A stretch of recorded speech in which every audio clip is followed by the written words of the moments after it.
Welcome to TG24 TV. నేను సుమలత. మేడ్చల్ జిల్లా కుత్బుల్లాపూర్ నియోజకవర్గం జిల్లాలో రెండో అతి పెద్ద చెరువు అయిన పరికి చెరువు 62 ఎకరాలు ఉంటే ఇప్పుడు మాత్రం 16 ఎకరాలకు కుదించుకుపోయిందంటూ తెలంగాణ జాగృతి అధ్యక్షురాలు కవిత ఆవేదన వ్యక్తం చేశారు. అంతకుముందు కుత్బుల్లాపూర్ నియోజకవర్గంలోని పలు ప్రాంతాలలో పర్యటించి స్థానిక సమస్యలపై స్పందించారు. పరికి చెరువును పరిశీలించిన ఆమె చెరువు పరిరక్షణ కోసం ఎన్నో కేసులు పెట్టారు. కానీ పొలిటికల్ మేనేజ్మెంట్ చేస్తూ చెరువును తినేశారు. దీనిలో అన్ని పార్టీల వాళ్ళు ఉన్నారు. ఇప్పటికీ కూడా ఇక్కడ నిర్మాణంలో ఉన్న ఇళ్ల పహానీలు చూస్తే FTL ఉన్నట్లు చూపిస్తున్నాయి. FTL ఉన్నప్పటికీ నిర్మాణాలకు ఎలా అనుమతిస్తున్నారు?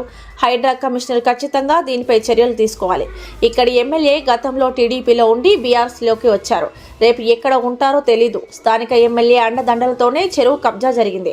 ఇప్పుడు నిర్మాణంలో ఉన్న చాలా ఇల్లు FTLలోనే కడుతున్నారు. హైడ్రా కమిషనర్ వాటిని కూల్చేయాలి. పేదవాళ్ళ ఇల్లే కాదు పెద్దవాళ్ళ ఇళ్లను కూడా కూల్చేస్తామని మెసేజ్ ఇవ్వాలి.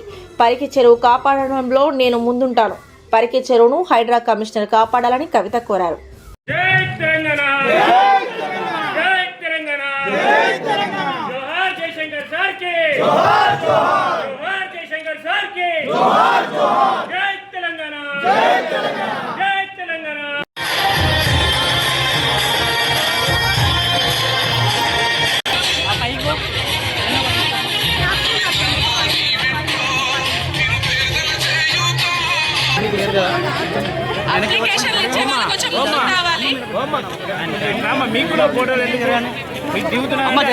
అన్న కొంచెం వెనక్కి తీసుకురా ప్లీజ్. అమ్మ కొంచెం జరగండి కొంచెం వెనక్కి జరగండి అమ్మా.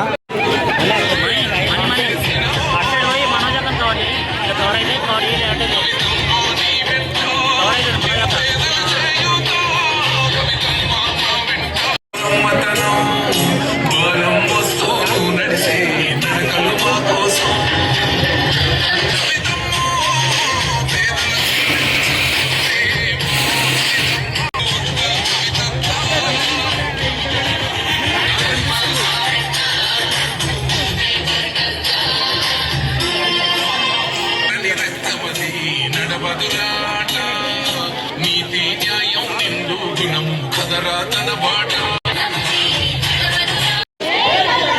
జై జాగృతి. కుత్బుల్లాపూర్ నియోజకవర్గ జాగృతి జనం బాట కార్యక్రమంలో భాగంగా తెలంగాణ జాగృతి వ్యవస్థాపక అధ్యక్షురాలు శ్రీమతి కల్వకుంట్ల కవితక్క గారు, ఉద్యమ నాయకురాలు, తెలంగాణ నేటి తరానికి రుద్రమాదేవి, మహిళల పాత్ర ఆ రోజు ఉద్యమంలో ఉంది అంటే కారణమైన కవితక్క గారు బతుకమ్మను ఎత్తుకొని ఈ రోజు బతుకమ్మ ప్రపంచ వ్యాప్తంగా గుర్తింపు కలిగింది అని అంటే దానికి దిక్సూచి అయిన మా కవితక్క గారు మల్లంపేటకి విచ్చేయడం చాలా సంతోషంగా ఉంది. మల్లంపేట ప్రజల తరపున ఘన స్వాగతం పలుకుతున్నాము కవితక్క గారికి. ఈ రోజు మన దగ్గర ఉన్న సమస్యలను అక్కగారికి వివరించి ఎవరైతే వినతి పత్రాలు ఇచ్చిండ్రో దాని మీద తప్పకుండా అక్కగారు మాట్లాడతారు. జై తెలంగాణ. మల్లంపేట్ గ్రామస్తులందరికీ పేరు పేరున హృదయపూర్వకంగా నమస్కారం తెలియజేస్తున్నాను. కుత్బుల్లాపూర్ నియోజకవర్గంలో మరి జాగృతి జనంబాట కార్యక్రమం సాగుతున్నది. మీ అందరు చూసిండ్రు. గత నెల రోజుల క్రితం తెలంగాణలో ప్రతి జిల్లాను కూడా మరి చూడాలి, ఆ జిల్లాల్లో ఉన్న సమస్యలు ఏంటి తెలుసుకోవాలి అనేటటువంటి ఉద్దేశంతో తెలంగాణ జాగృతి జనపాట కార్యక్రమం ప్రారంభించడం జరిగింది. మరి మా ఆడబిడ్డలకు మరీ ముఖ్యంగా తెలుసు, ఓట్లు ఉన్నప్పుడే నాయకులు వస్తారు. ఏం సమస్యలు ఉన్నాయి మీ దగ్గర అని ఓట్లు ఉన్నప్పుడే ఓట్లు అడగడానికి వస్తారు. కానీ నేను అందరిలాంటి నాయకురాలని కాదు. అందరూ పెద్ద పెద్దోళ్ళు మగవాళ్ళు, ఆ నాయకులేమో ఓట్ల కోసం వస్తారు. కానీ మనం ఆడవాళ్ళం సమస్యలు తెలుసుకోవడానికి వస్తున్నాం. నేను మీ బిడ్డగా, మీ అక్కగా, మీ చెల్లెగా సమస్యలు ఏమున్నాయి అడగడానికి తెలంగాణ అంతటా తిరుగుతున్నా. అట్లానే ఇక్కడ మా మనోజ మీ అందరికీ తెలుసు, మొదటి నుండి జాగృతి జెండా మోసి మరి అనేక కార్యక్రమాలు చేసి తెలంగాణ వాదాన్ని నిలబెట్టినటువంటి బిడ్డ. నా దగ్గర జాగృతిలో తను పనిచేసే కన్నా ముందే తెలంగాణ ధూమ్ధామ్ కళాకారిణిగా, మరి తన మంచిర్యాల ప్రాపర్ ధూమ్ధామ్ కళాకారిణిగా తెలంగాణ కోసం పనిచేసిన బిడ్డ. మరి మనోజ ఆధ్వర్యంలో అనేక కార్యక్రమాలు చేసుకున్నాం.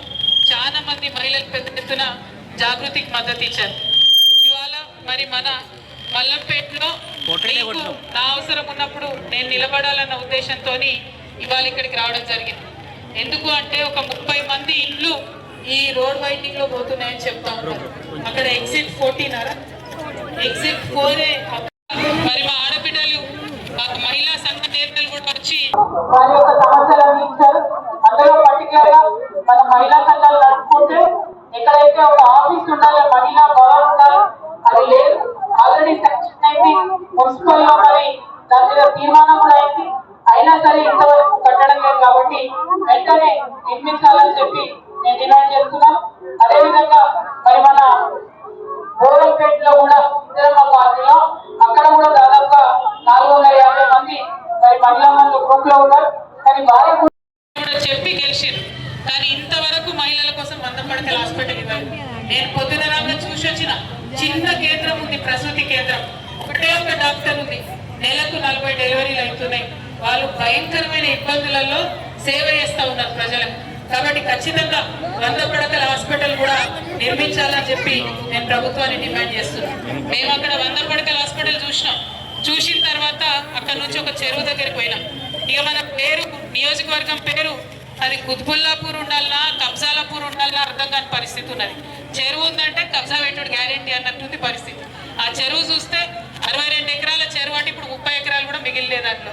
మళ్ళీ ఎవరు చిన్న వాళ్ళు కబ్జా చేయరాదు. చిన్న వాళ్ళు కబ్జా చేస్తే తెల్లారికల్లా ఎత్తవతల పడేస్తారు. అంతా పెద్ద వాళ్ళే ఉన్నారు. 15 ఎకరాలు 20 ఎకరాలు అన్ని మింగి కూర్చొని ఉన్నారు. మరి వాళ్ళ సంగతి కూడా చూసేది ఉంటుంది. అవన్నీ మీకు స్మెల్ వస్తూ ఉంటుంది ఇక్కడ. అది మీరే భరిస్తున్నారు ప్రత్యక్షంగా, ప్రతిరోజు అది భరిస్తున్నారు. కాబట్టి తెలంగాణ జాగృతి నుంచి మరి ఇట్లాంటి దీర్ఘకాలిక సమస్యల మీద కొట్లాడుతూ ఉన్నాం. మరి అసలు ఆ వాసన రావడానికి, ఆ గ్యాస్ ఈ గాల్లో కలవడానికి ఏ కంపెనీలు, ఏ ఇండస్ట్రియల్ వాడలు రెస్పాన్సిబుల్ తెలుసుకుంటాం. వాళ్ళకు తప్పకుండా ఏదైతే పొల్యూషన్ కంట్రోల్ బోర్డు ఉంటుందో వారికి రిపోర్ట్ చేసి మరి అట్లాంటి పరిస్థితి రాకుండా చూసుకుంటామని కూడా నేను తెలియజేస్తా ఉన్నా. అంటే ఇవాళ ఏ ఓట్లు లేవు. ఇప్పుడేమైనా ఎలక్షన్లు ఉన్నాయా అక్క? ఎలక్షన్లు ఉన్నాయి. ఇప్పుడేమన్నా మేమైనా ఓట్లు అడగడానికి వచ్చినామా? కేవలం మనకుండే సమస్యలు వాటి మీద పోరాటం చేయడానికి వచ్చినాం. ఇవాళ మీ అందరికీ నేను ఇంకో మాట కూడా చెప్పాలి. మా మనోజ వాళ్ళందరూ కూడా నన్ను ఇంతవరకు కూడా పిలిచి అన్నం పెట్టి ఆదరించి బతుకమ్మలాడిన వాళ్ళు. మీకు నా విషయం తెలియాలి. నన్ను బీఆర్ఎస్ పార్టీ నుండి సస్పెండ్ చేసిన విషయం మీ అందరికీ తెలిసిందే.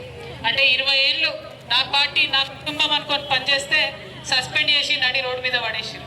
కానీ నేను తెలంగాణ ఉద్యమంలో పనిచేసిన బిడ్డను, తెలంగాణ కోసం పనిచేసిన బిడ్డను. భయపడేది ఏం లేదు. ఆనాడు రోడ్ల మీద ఉండే కొట్లాడినా, ఇవాళ కూడా రోడ్ల మీద ఉండే కొట్లాడతా. కాకపోతే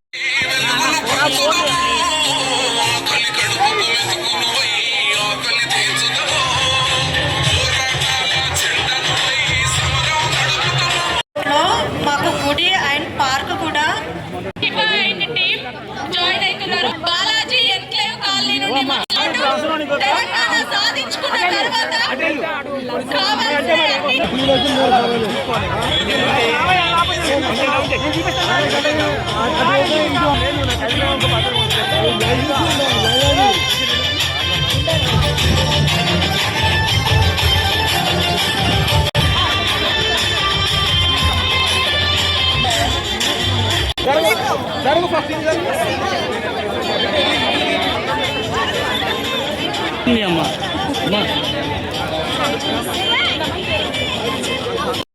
ఇక్కడ కనపడుతున్నది.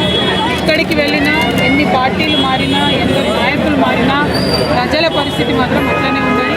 వసతులు లేనటువంటి పరిస్థితి అడుగడుగునా కనపడుతుంది. ఆఖరికి మేము కొన్ని గల్లీలలో బస్తీలలో తిరుగుతుంటే వందలగడ్డ కోసం ఇచ్చిన 2 ఎకరాలను కూడా కబ్జా పెట్టినటువంటి నాయకులు ఇక్కడ కనపడతారు. మరి మేము ఇవాళ కోరేది ఒకటే, హైదరాబాద్ చుట్టుపక్కల ఉంది. ఇక్కడి ప్రజల పరిస్థితి ఇంకా దయనీయంగా ఉంటాయి. ఇంకా హైదరాబాద్ ఉన్నటువంటి వాళ్ళ పరిస్థితి ఎట్లా ఉంటుంది వాళ్ళకి చేసుకోవాలి. 2, ఏవైతే చుట్టూ కెమికల్ ఫ్యాక్టరీలు ఉన్నాయో వాటి నుంచి వచ్చేటటువంటి పొల్యూషన్ ఉందో, అదేవిధంగా చాలా medical colleges, Mallareddy medical college నుంచి కూడా వచ్చేటటువంటి వేస్ట్ ఏదైతే లింగం చెరువు లాంటి చెరువులలో నింపుతూ ఉన్నారో వాటికి జవాబుదారీగా ఏంటి అన్నది ఇంతవరకు ఎవరు మాట్లాడటం లేదు. ఇంతకుముందు బీఆర్ఎస్ పార్టీని తిట్టిండు, కాంగ్రెస్ పార్టీని ఎన్నుకున్న ప్రజలు. ఇలా కాంగ్రెస్ పార్టీ వచ్చినాక కూడా ఈ 4-5 గంటలకు ఈ మల్లంపేటలో వచ్చే వాసన వస్తూనే ఉన్నది. లింగం చెరువులో కలుస్తూనే ఉన్నది. లేదు, దాని నుండి వచ్చే రోగాలు వస్తూనే ఉన్నాయి. మరి ఏ సమస్య తీరినప్పుడు ప్రభుత్వాలు మారి ఏం లాభం అని ప్రజలు అడిగేటటువంటి పరిస్థితి. ఇవాళ జనం బాట పేరుతోని జాగృతి చేస్తున్నది ఇదే. ప్రతి చోటికి వెళ్ళడం, సమస్యను తెలుసుకోవడం, అధికారుల దృష్టికి తీసుకురావడం, వారి మీద ఒత్తిడి పెంచడం, తద్వారా దాన్ని పరిష్కరించే ప్రయత్నం చేయడం. ఇక్కడ మల్లంపేటలో కూడా ఇప్పుడు ఈ 100 ఫీట్ రోడ్ చేస్తామని చెప్పి ఏదైతే ఇల్లు పోగొట్టే కార్యక్రమం చేస్తూ ఉన్నారో వాటి మీద కూడా మేము ఖచ్చితంగా పోరాటం చేస్తామని ఈ సందర్భంగా తెలియజేస్తున్నాం. 30 మందికి దాదాపుగా షాపులు, ఇండ్లు మొత్తం పోతున్నాయి. వాటి వెంట పడతాం. ఎందుకు మరి కాంపన్సేషన్ ఇస్తలేదని కూడా అడుగుతాం. భూమికి భూమి ఇవ్వాలని ప్రజలు అడుగుతున్నారు. దానికోసం కూడా ప్రయత్నం చేస్తాం. అనేక సమస్యలు ఉన్నాయి. ఆడబిడ్డల్ని 1,000,000 మంది మహిళల్ని కోటీశ్వరులు చేస్తామంటున్నారు ముఖ్యమంత్రి గారు. కానీ ఆ మహిళల గ్రూపుల వాళ్ళు కూర్చొని మాట్లాడుకోవడానికి కనీసం మహిళా భవనం లేనటువంటి పరిస్థితి. ఇక్కడ అలొకేషన్ అయ్యి 7 సంవత్సరాలు అయిపోయింది. ఆయన డబ్బులు నెలకొల్లాలంటే శాంక్షన్ 5 సంవత్సరాలు అయిపోయింది. కానీ ఇంతవరకు బిల్డింగ్ మాత్రం కట్టలేదు. సో ఈ నిర్లిప్తతను, ఈ నిరాసక్తతను, ప్రభుత్వంలో ఉన్నటువంటి ఈ జడత్వాన్ని వదిలించడానికే జాగృతి జనం బాట పట్టింది. మరి ప్రజలు పెద్ద ఎత్తున వచ్చి వాళ్ళే మాకు సమస్యలు చెప్తా ఉన్నారు. ఆ సమస్యలను పరిష్కరించడం కోసం చిత్తశుద్ధితో పనిచేస్తాం. జై తెలంగాణ. వెళ్ళిన జాగృతి జనం బాటలో మేము ఖచ్చితంగా హాస్పిటల్ చూస్తున్నాం. ఎందుకంటే ఒక మహిళగా ప్రసూతి హాస్పిటల్, జనరల్ హాస్పిటల్ వాటి పరిస్థితి చూసుకోవాల్సిన వెళ్ళి చూస్తున్నాం.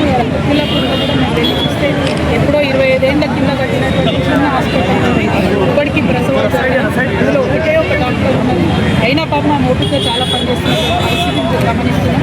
సివియర్లీ అండర్ స్టాఫ్ ఉన్నది. అక్కడ వాళ్ళ దగ్గర ఉన్న ప్లేస్లోనే ఇంకా బిల్డింగ్ ఎక్స్టెన్షన్ చేయగలిగినా కూడా చేయడం లేదు. పైగా 100 పడకల హాస్పిటల్ నిర్మిస్తామని 3 సార్లు ఎన్నికలలో అన్ని పార్టీల వాళ్ళు కూడా హామీలు ఇచ్చారు. ఇంతవరకు సో 100 పడకల హాస్పిటల్ శాంక్షన్ చేయడానికి నా వంతు ప్రయత్నం నేను చేస్తానని కూడా ప్రజలకు తెలియజేస్తూ ఉన్నాం. బస్ డిపో అయితే మరీ అన్యాయం. నేనే ఎన్నికలలో వచ్చినప్పుడు చెప్పిన, అయినా సరే బస్ డిపోని గవర్నమెంట్లో బీఆర్ఎస్ ఉన్నా మరి పట్టించుకొని సాధించుకోలేకపోయినాం. కాబట్టి ఖచ్చితంగా బస్ డిపో కూడా చేయించడానికి శక్తి వంచన లేకుండా ప్రయత్నం చేస్తానని తెలియజేస్తాను. Hi, నేను మీ Satyasri. Please do subscribe TG24 TV.